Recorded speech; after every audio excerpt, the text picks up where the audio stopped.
ರಾಯಚೂರು ಜಿಲ್ಲೆಯ ಹಟ್ಟಿ ಚಿನ್ನದ ಗಣಿಯಲ್ಲಿ ವಿವಿಧ ಬೇಡಿಕೆಗಳನ್ನು ಈಡೇರಿಸಲು ಆಗ್ರಹಿಸಿ ಕಪ್ಪು ಬಾವುಟ ಹಿಡಿದು ಧರಣಿಯನ್ನು ನಡೆಸಲಾಗಿತ್ತು.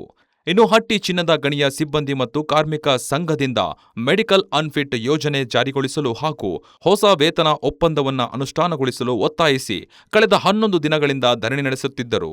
ಇನ್ನು ಈ ಧರಣಿ ನಡೆಸಿ ಕಪ್ಪು ಪಟ್ಟಿ ಮತ್ತು ಕಪ್ಪು ಬಾವುಟ ಪ್ರದರ್ಶಿಸುವ ಮೂಲಕ ನ್ಯಾಯಯುತ ಬೇಡಿಕೆಗಳನ್ನು ಈಡೇರಿಕೆಗೆ ಹಾಗೂ ಫುಡ್ ಕಿಟ್, ಬಾಡಿಗೆ ಭತ್ಯೆ ಉತ್ಪಾದನಾ ಲಿಂಕ್ಸ್ ಪ್ರೋತ್ಸಾಹ ನೀಡಲು ಒತ್ತಾಯಿಸಿದ್ದಾರೆ.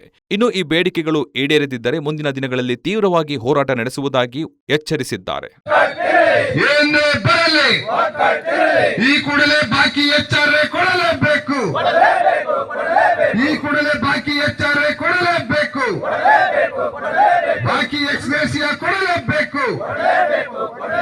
ಇನ್ಕ್ಲಾಬ್ ಜಿಂದಾಬಾದ್, ಇನ್ಕ್ಲಾಬ್ ಜಿಂದಾಬಾದ್. ಕಾರ್ಮಿಕರ ಬೇಡಿಕೆಗಳು ಈ ಕೂಡಲೇ ಈಡೇರಿಕೆ ಆಗಲೇಬೇಕು. ಸಂಪೂರ್ಣ ನ್ಯೂಸ್, ಇದು ನೊಂದವರ ಧ್ವನಿ.